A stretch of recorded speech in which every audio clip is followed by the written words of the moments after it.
Hoje, direto da Igreja Ecumênica Universalista, onde eu devo responder algumas perguntas para todos que aqui estão. E eu quero agradecer a você que está aí do outro lado, assistindo, e todo esse pessoal aqui. E nesse momento a gente canta Seu Sonho. Sei também que me conhece,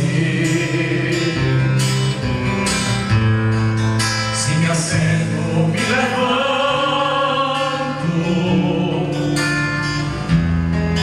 conheces meus pensamentos,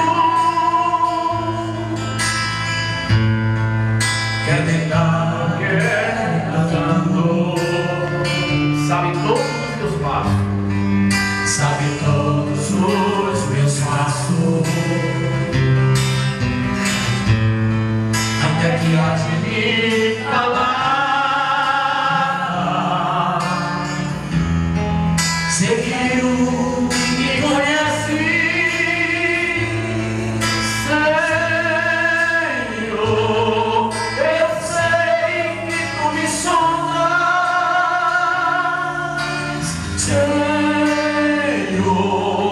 eu sei que tu me sondas, Senhor, eu sei que tu me sondas. glória a Deus. Senhor, eu sei que tu me sondas. Deus está presente.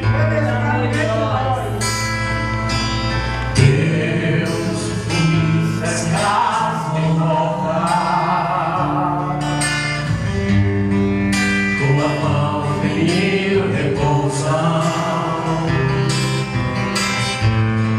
tal ciência generosa,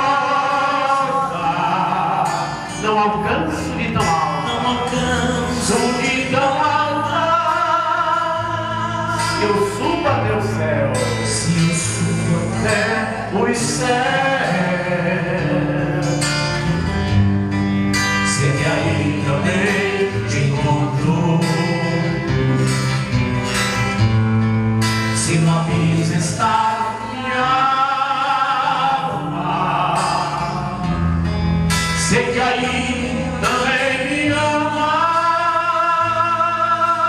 Senhor, eu sei que tu me sondas, Senhor, eu sei que tu me sondas, Senhor, eu sei que tu me sondas. Glória a Deus. Senhor, eu sei que tu me sondas. Deus está presente. Amados, nós só temos a agradecer por esse dia de hoje que nós estamos recebendo aqui. Essa bênção de Jesus. E nesse momento a gente inicia a nossa gravação. Eu quero agradecer a todos vocês que estão acessado aí no programa Página Cultura, no Sistema Globo Cultura de Comunicações, no Jornal Página e no nosso site da Igreja Ecumênica Universalista, revelaçõesecumênica.blogspot.com. E vamos iniciar aqui o nosso bate-papo, o nosso pequeno seminário relâmpago, onde eu devo responder algumas perguntas nesse momento. A gente volta depois do intervalo, esse intervalozinho rapidinho que vai ter agora, e logo entra de novo. Não sai daí, fica com a gente, tá? Amigo, minha amiga, muito obrigado você que continuou conosco aqui no programa Página Cultura. Nós estamos falando aqui diretamente da Igreja Ecumênica Universalista. Hoje eu fui colocado nessa sabatina, onde eu devo responder algumas perguntas. Eu vou tentar, se você quiser nos ajudar, depois de assistir esse programa, você pode mandar o seu e-mail para a gente, através do nosso endereço eletrônico, que é globocultura@bol.com.br. Copia aí, está passando bem embaixo aí seu vídeo, e você pode se comunicar conosco, fazendo qualquer pergunta. Eu sou Aloysio Sampaio, pastor, dirigente e regente da Igreja Ecumênica Universalista, e aqui está todo o nosso elenco de nossos diretores, participantes e colaboradores da nossa igreja. Está aqui uma parte deles, onde nós vamos efetivamente realizar esse trabalho.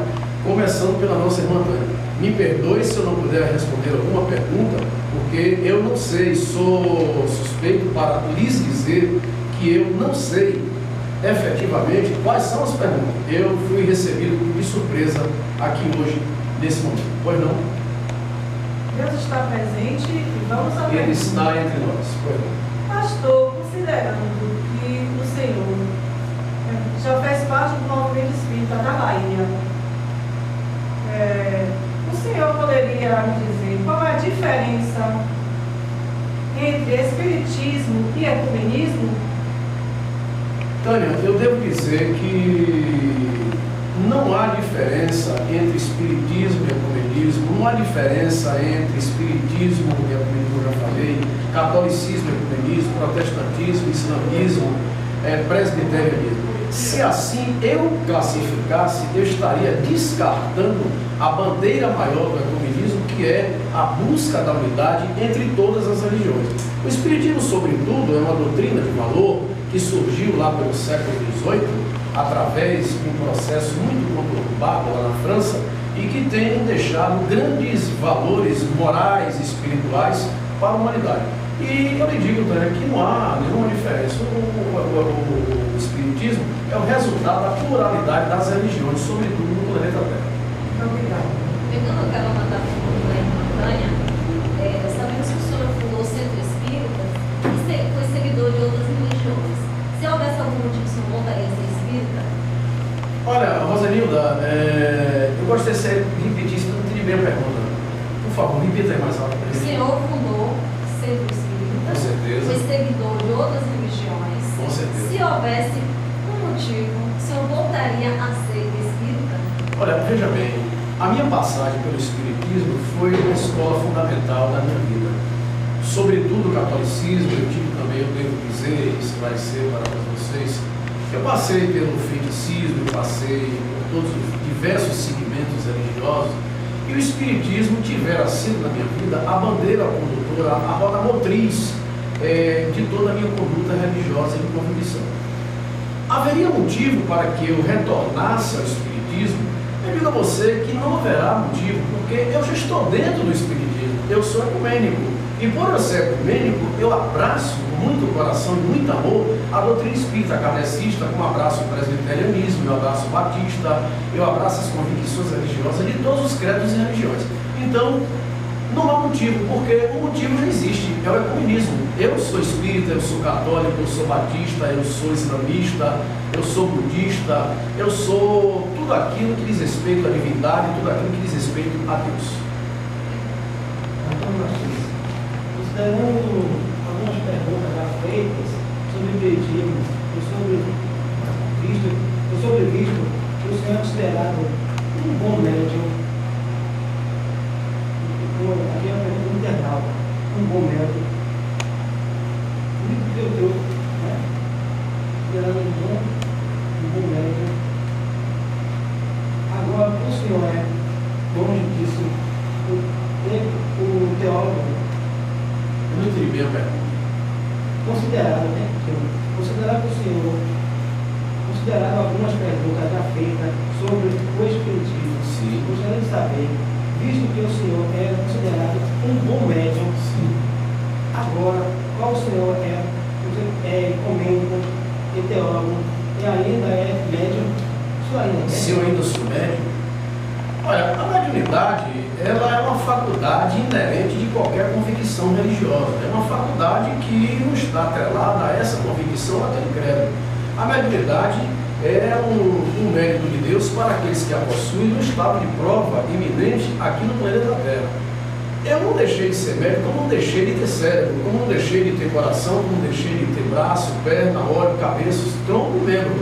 Eu continuo sendo médico, eu continuo sendo receptor da palavra de Deus, eu continuo sendo receptor das revelações divinas. Mediunidade é uma denominação que se usa dentro do espiritismo. Os profetas de Deus foram médios, foram reveladores, foram adivinhos, foram transmissores eloquentes e, por excelência, da palavra de Deus.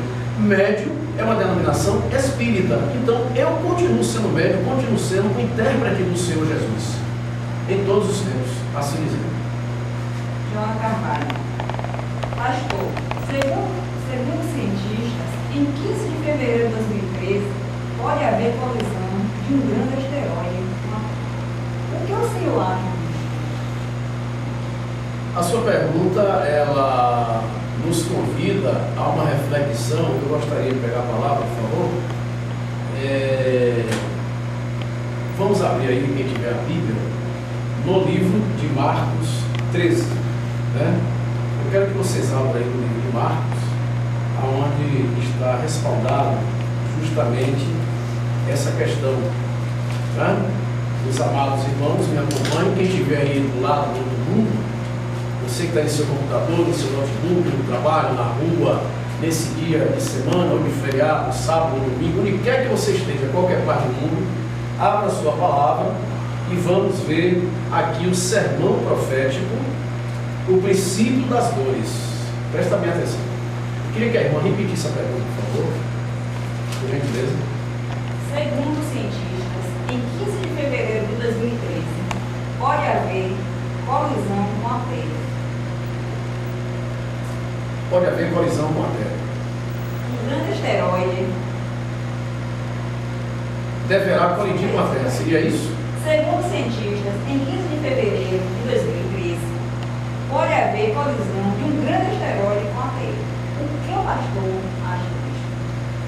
Olha, veja bem, vamos partir do princípio de que essa questão de asteroide, de meteoro, meteorito, sempre a Terra foi alvo desses elementos siderais que caem na Terra. E em sua maioria no mar. Não vamos estar alardeando uma coisa que vai bater com a Terra, que a Terra vai se acabar. Amados, Deus não cria para destruir. Parta desse princípio. Deus não cria para destruir. Porém, no livro de Marcos, capítulo 13, o que é que diz aqui? E saindo ele do templo, disse-lhe um de seus discípulos: Mestre, olha que pedras e edifícios. E respondendo Jesus, disse-lhes, esses grandes edifícios, não ficará pedra sobre pedra que não seja derribada. Não ficará pedra sobre pedra que não seja derribada. E respondendo Jesus, disse-lhe: vê esses grandes edifícios, não ficará pedra sobre pedra que não seja derribada.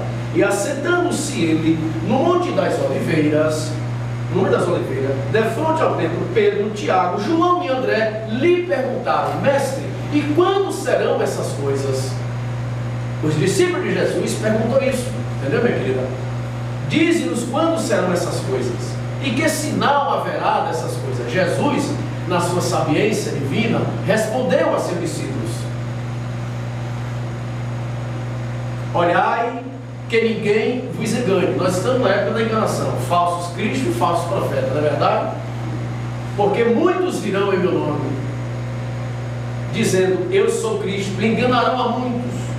E quando ouvirdes de guerras e rumores de guerras, não vos turbei vossos corações, porque assim deve acontecer, mas ainda não será o fim. Ainda não será o fim.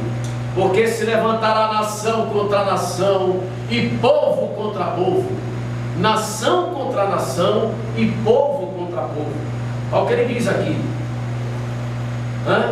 Mas olhai, e isso não será o fim, será o princípio das dores. Mas olhai por vós mesmos, porque vos entregarão aos concílios e às sinagogas, sereis açoitados e sereis apresentados ante a presidentes e reis por amor de mim, para me servir de testemunho. Aí você pergunta: está ligado isso aos asteroides? Sim, está ligado, porque também está aqui na palavra que as grandes estrelas da Terra cairão sobre a Terra um dia. Essa questão de que o planeta, que essa grande pedra vai cair, o ano passado a gente fala aí que foi um grande ônibus, uma pedra tamanho de um ônibus, que iria bater com a Terra e terminou sendo desviado. Esse grande asteroide que está aí agora também seria desviado, né? Já tem ideia, alguns cientistas já falam sobre isso. Se você acessa muito a internet, a área de notícias, que é uma importância científica, você vai ver isso. Então, não é uma coisa ainda que está oficiosamente concebida e entendida. A questão do asteroide bater com a Terra é uma coisa antiga. Na época de Moisés aconteceu isso, na época de Noé, na época de Luviana, aconteceu isso com a destruição das duas cidades, Sodoma e Gomorra. Então sempre aconteceu, não é coisa da agora. Se vier a acontecer, me parece que anteontem ou foi ontem, o nosso irmão estava falando que houve uma queda de um grande asteroide aí e que caiu no mar. Então não vamos estar nessa expectativa de que vai cair, que vai acontecer, porque somente Deus sabe. Se vier, gente, vamos partir do princípio de que nós somos merecedores desta ou aquela situação, né? Então eu gosto muito de primar pela coisa que de quando virá. Não vamos precipitar as coisas, mas a palavra prenuncia tudo isso. Sempre os asteroides confere no mar, né? Evita danos Sua maior parte. ao planeta Terra. Mas se cair na Terra, pode causar grande dano ao planeta? Pode causar grande dano ao planeta? Sim, pode causar. Como eu já disse, vamos partir de uma concepção do processo de transformação necessária do planeta Terra. Tudo isso é a cosmologia em evolução. É o estado cosmológico siderado em evolução propriamente dito, que vem do grão de areia até o planeta como um todo, partindo e estendendo-se por excelência as galáxias, né? Tudo isso aqui será transformado, tudo isso aqui será modificado. Agora, é um processo que demanda de situações, por exemplo, de tsunamis, de vendavais, de erupções vulcânicas vultuosas, que vêm causar tragédias. Então tudo isso não é coisa da agora. Apocalipse, gente, vamos falar isso tudo isso representado no Apocalipse, que é a transformação da Terra, são as sete trombetas de Apocalipse. Isso não é um assunto genuinamente religioso, é um assunto ultracientífico, que deve ser analisado pela ciência. Aliás, a ciência hoje, ela já tem uma certa harmonia com a palavra de Deus. Hoje a Bíblia ela já é estudada assim de uma forma mais desinibida, partindo dos grilhões da religiosidade, vindo a se entender a Bíblia como uma verdadeira interpretação da ciência como tudo. O que está acontecendo, sobretudo, é o resultado de consequência. É o resultado de consequência da transformação do planeta, que vale salientar que é o respeito ecológico do homem para com a Terra, que isso vem se arrastando de milhares e milhares de anos atrás. Como a oração pode ajudar uma pessoa? Ótima pergunta, Joyce. Como oração pode ajudar uma pessoa? Nós não podemos falar de oração sem primeiro dizer o que é uma oração. O que é uma oração, propriamente dita? Amados, uma oração é o estado de espiritualidade em liberdade de cada um. É o estado que cada um se encontra de intercâmbio com o mundo espiritual, com Deus propriamente dita. A oração, ela pode ser de uma palavra, de duas, de um pedido, de um texto, até de um livro. A depender da pessoa que ora. A oração, sobretudo, é um manifesto de eloquência da alma para com Deus, para com aquele que você crê. A oração pode ser dirigida a um anjo, pode ser dirigida a Jesus, a Deus, ou naquilo que você acredita. A oração, sobretudo, Joyce, é um remédio de cura para todos os males que há na humanidade. Se a humanidade estivesse, meus amados, orando mais, perseverando em oração, em vigília, sobretudo, e atenção a Deus, o mundo hoje estaria diferente. Pastor, na opinião do Senhor, o que é ser cristão? O que é ser cristão? Eu acho que quando eu falei da oração, da pergunta da jovem Joyce, eu acho que eu já respondi. Ser cristão é estar contrito a Deus e aliado a Ele. É você estar em aliança com Deus, né? É você estar, evidentemente, voltado ao princípio da criação propriamente dita. É isso? Vamos ao intervalo, ouça essa linda mensagem maravilhosa e voltamos dentro de alguns minutos.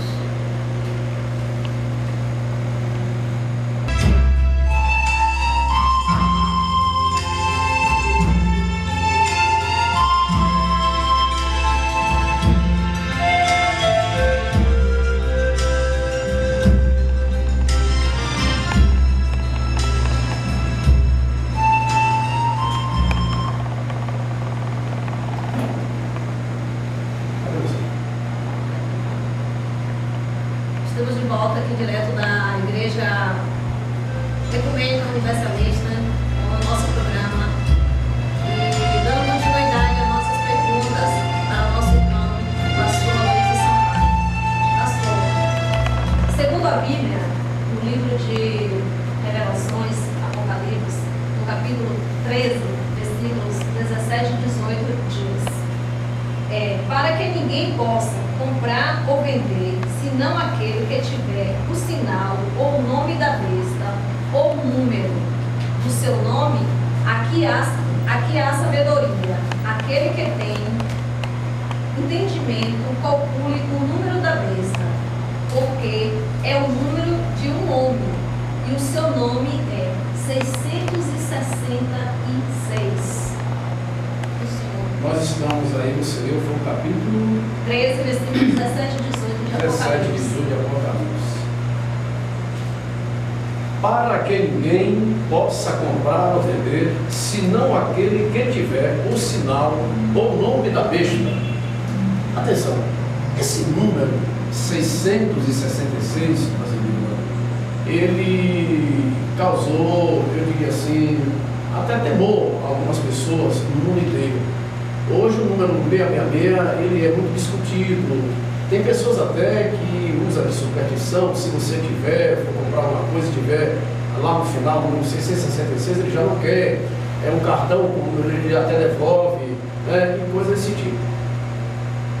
Isso aí é um código interpretado na época quando Jesus passou para João, o seu servo, para que revelasse para as 7 igrejas as informações dos fatos que deveriam acontecer brevemente, ressaltando que brevemente em Bíblia pode ser 1000 anos, pode ser 2000 anos, pode ser 3000 anos. E o número 666 é correspondente a um somatório de períodos. E esse período, ele acontece, meus amigos, a cada tempo. O número 666, ele foi vigente, por exemplo, na época do dilúvio, na época diluviana, quando se morreu muita gente na face da terra. O número 666, ele foi vigente na época de Moisés, com a guerra dos 300 de Esparta, da cidade de Esparta, da Grécia, aquela guerra, aquele conflito que houve com aquele povo rebelde. O número 666 aconteceu com a queda da bomba atômica em Hiroshima. O número 666 aconteceu com o tsunami no Japão agora recentemente, e com a queda dos grandes meteoros que extinguiram, que tornou extintos o dinossauro na face da Terra. Então, o número 666 é o somatório de períodos de iniquidades do homem que imputa ao próprio homem a penalidade do sofrimento e da dor.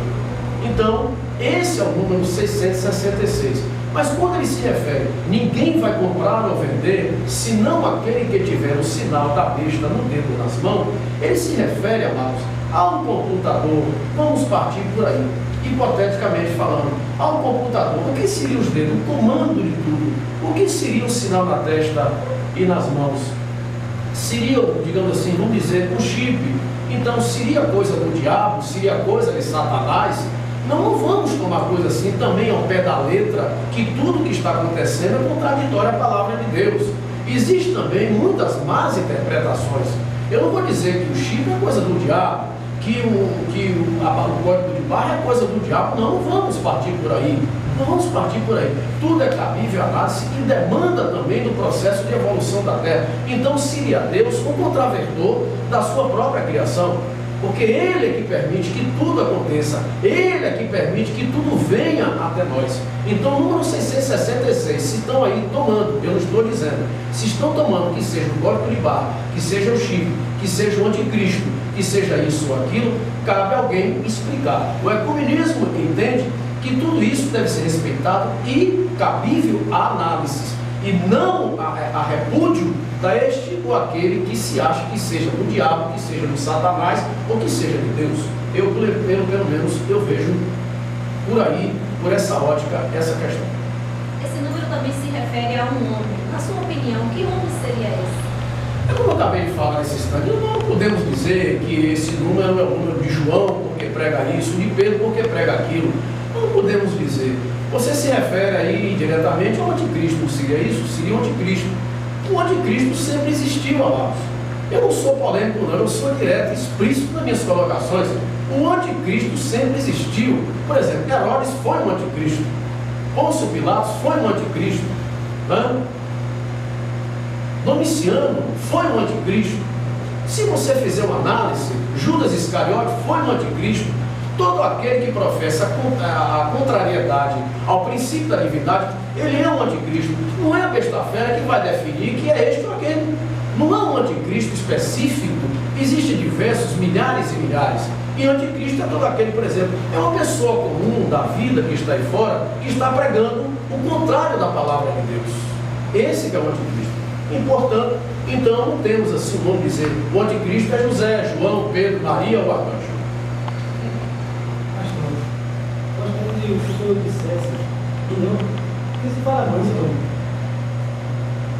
muito do fim do mundo. Entendeu? Como a gente vê, mãe matando filho matando mãe, entendeu? Pai matando filho, e vice-versa, entendeu? E a destruição da terra em si, entendeu?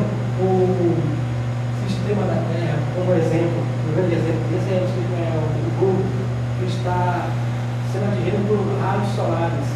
E a separação da terra, como tsunami, entendeu? Seca de lugar, água de lugares que não existe água, entendeu? O pessoal vê isso sobre o fim do mundo.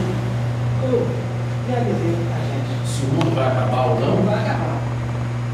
Olha, Antônio, eu vou dizer a você uma coisa. Eu, muito particularmente, eu não acredito nessa questão de que o mundo vai acabar.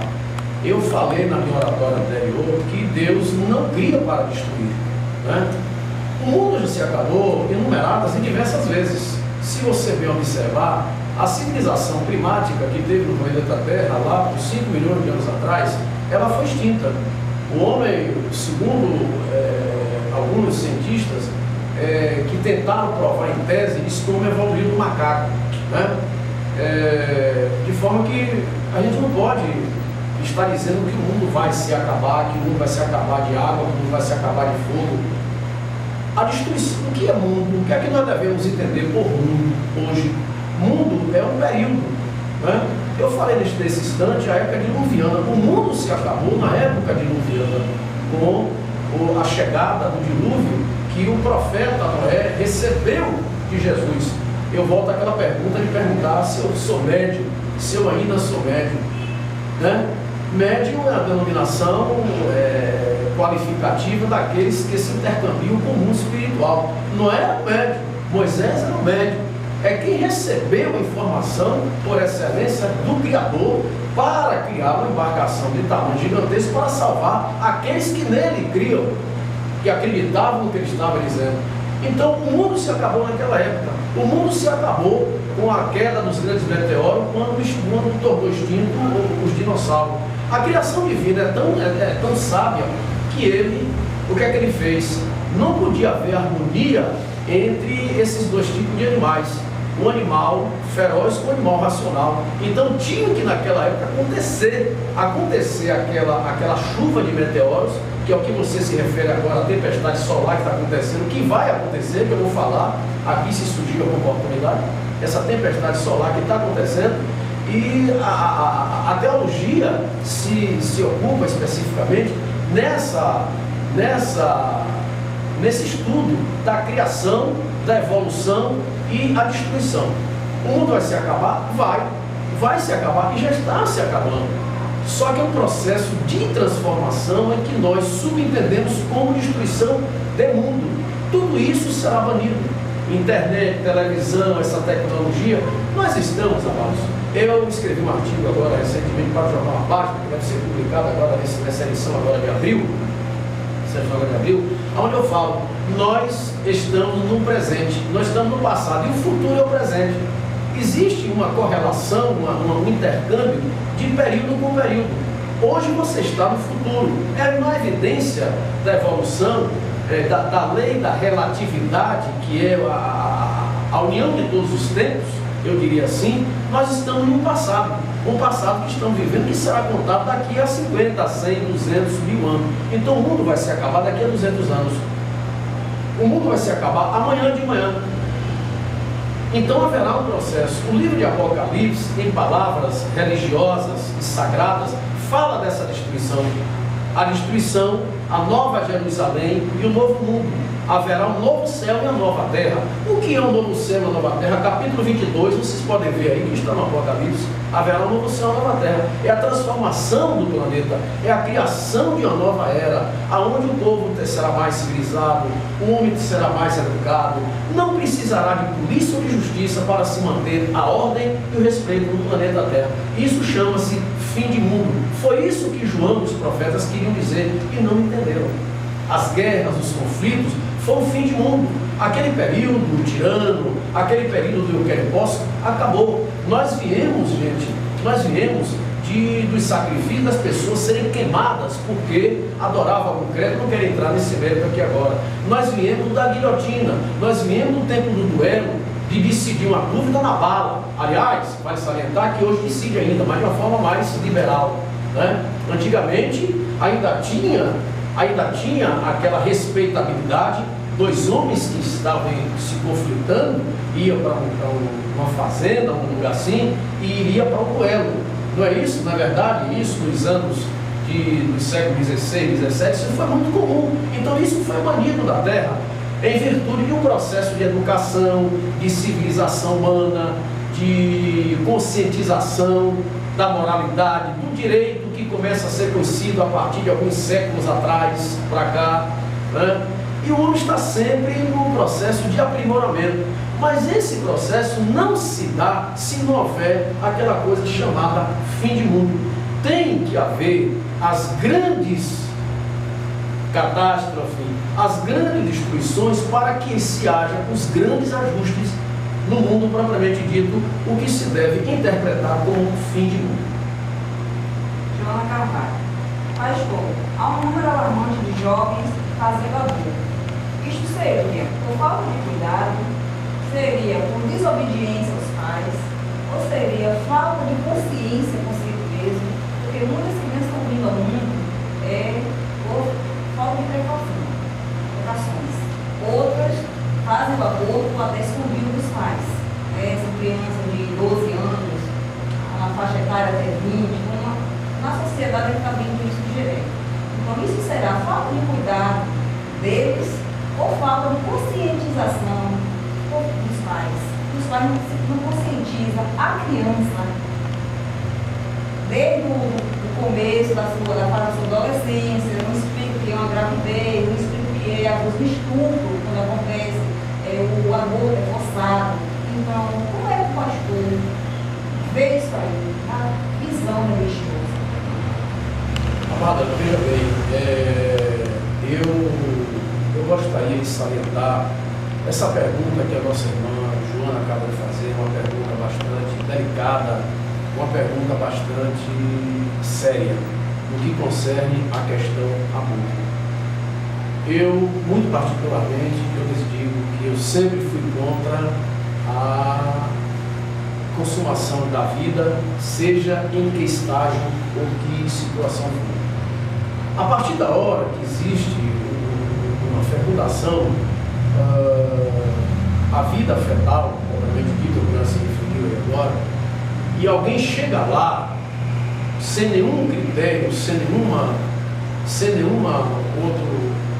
outro argumento mais convincente, interrompe aquela vida. É como se você tivesse uma estrada próspera, de um caminho qualquer, e que nessa estrada alguém chegasse com um revólver e disparasse 2 projéteis contra você e tirasse a sua vida. Você gostaria disso? Alguém ficaria aqui satisfeito de ter a sua vida ceifada em um momento de prosperidade? Porque a vida fetal, amado, ali está uma alma, ali está um espírito sendo gerado no corpo, que será morada no espírito. Eu sou particularmente contra a isso. Quanto à questão da prática desenfreada dos abortos que são feitos aí, não contando com os abortos terapêuticos, aqueles que vêm oriundos de situações forçosas, aonde a esfera médica determina que o aborto deve ser feito por conta de que a mãe estaria em perigo e o filho praticamente em um processo de andamento de óbito. Então, esse é o aborto chamado terapêutico legal. Hoje no Brasil, parece que já tem aí, foi até votado, já tem 2 situações em que o aborto pode ser feito, né? Salvo a opção da mãe. E quanto à questão, voltando agora a responder a sua pergunta, depois desse pequeno preâmbulo que eu acabo de fazer, abortar sempre é crime. É uma ação delituosa, criminosa perante a Deus. Mas por que a juventude está fazendo isso? Nós, eu, por exemplo, nessa idade que me encontro hoje, já um pouco mais do cinquentenário, eu venho de uma época em que nós entrávamos, entendeu, minha irmã Joana? Na escola, antes de entrar na escola, nós ficávamos em forma, ali, tipo militar, iríamos orar para depois entrar na sala de aula. Eu sou da época em que você estava em uma sala, o mais velho estava conversando e sua mãe pedia licença a você para se retirar porque a conversa não lhe era pertinente. Eu sou da época em que, ai do jovem que pegasse um cigarro para fumar, porque ele seria discriminado junto àqueles demais, porque os outros jovens não iriam mais estar com ele. Hoje o jovem fuma normalmente cigarro, outros tipos de tóxico, por aí vai, né? Então os valores morais, eles foram diminuindo ao curso desse período de 50 anos para cá. Ele foi diminuindo.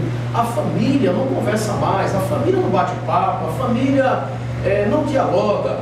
Você pode estar dentro de uma família, atenção, você que está me ouvindo aí agora do outro lado do mundo, você que é jovem, você que é pai de família, você que é mãe, você que é tio, irmão, amigo, cunhado, avô, quem seja você nesse momento, atenue para isso que eu vou falar. Você pode estar dentro de sua família e tem alguém que tem um problema seríssimo que não fala a você porque não há diálogo dentro de sua família, não há bate-papo, amigo, irmão, família, tio, pai, irmão, avó, cunhado, genro, tio, seja o que for, enteado, não há aquele bate-papo. Então isso, minha querida irmã Joana, isso vai pesar na balança que quando o jovem não encontra, não é essa a razão, por favor, mas entendeu, irmão, que eu estou querendo dizer para vocês, não é essa a razão, mas é talvez o princípio de uma situação que incentiva o jovem a buscar lá fora, porque quando você não adota seu filho, você não abraça seu filho, a rua adota ele, amado. Infelizmente essa é a realidade.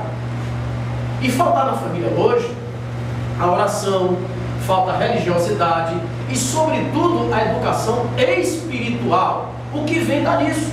Se dentro da sua família, aquele garoto, aquela garotinha, por exemplo, como essa aqui agora, ela está vendo falar em aborto, ela está vendo falar no problema, ela está vendo falar na dor e nessa coisa toda, ela modifica, ela não vai buscar lá fora essa informação que ela já tem dentro da família, e ela tem um apoio dentro da família, certo? É essa a resposta que eu tenho para dar para isso.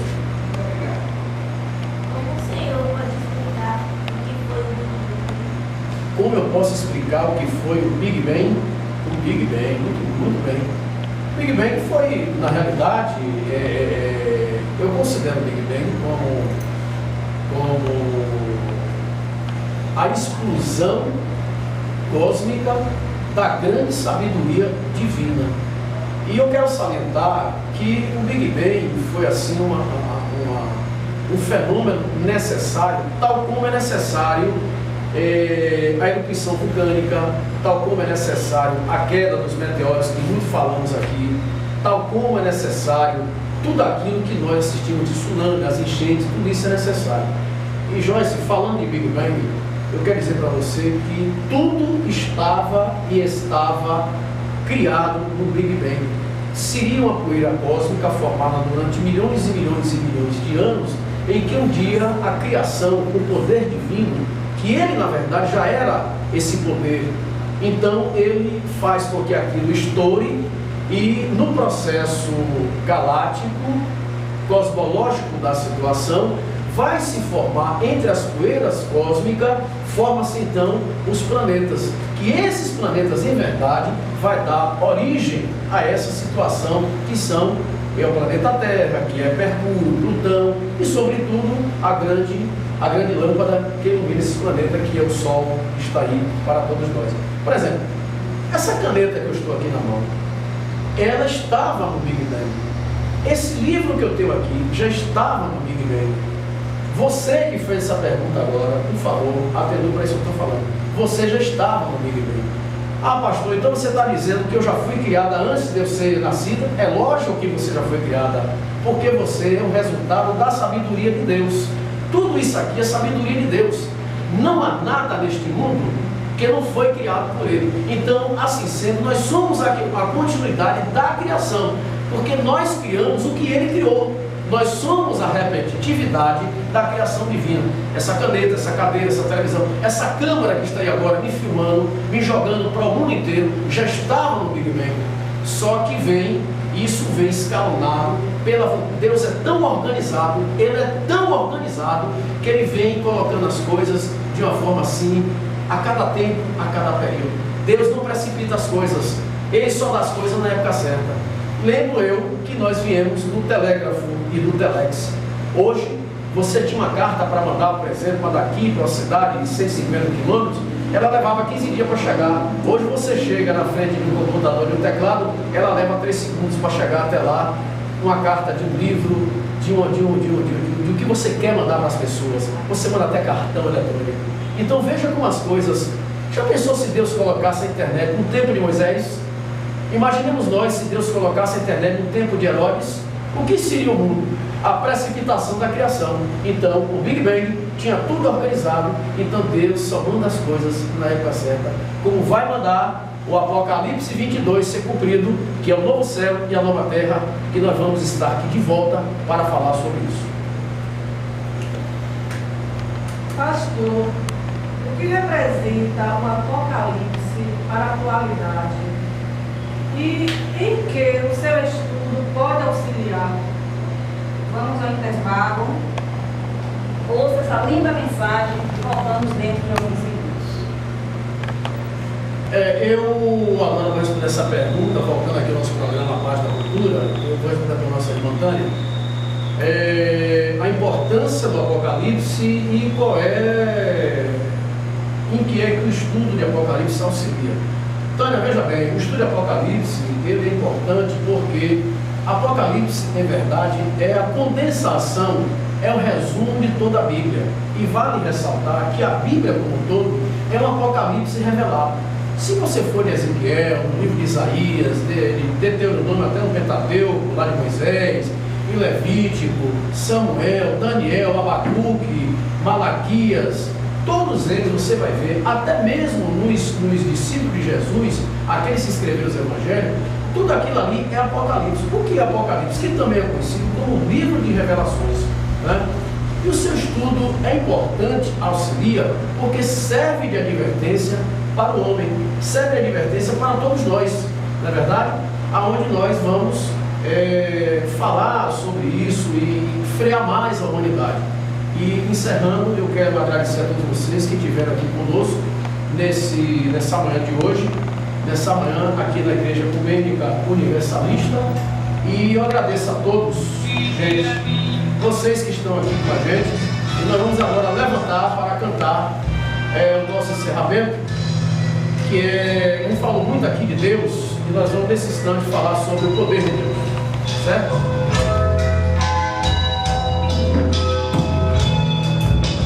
Vamos cantar e agradecer ao Senhor. Não preciso que o Deus os céus na terra, tudo Ele fez uma vez.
Deus nos abençoe e vamos em paz em nome de Jesus. O programa Página Cultura agradece a você e fique sempre ligado na gente, Sistema Globo Cultura de Comunicações. Acesse lá o nosso site, revelaçõesecumênicas.blogspot.com, jornalapágina.blogspot.com, e vai também lá em nosso canal, acessando, você vai ver todas essas imagens, tudo isso no canal Abravaneuva, youtube.com/user/Abravaneuva. Vai lá, acessa e muito obrigado. Deus abençoe a todos e fica com Jesus e um abraço no coração.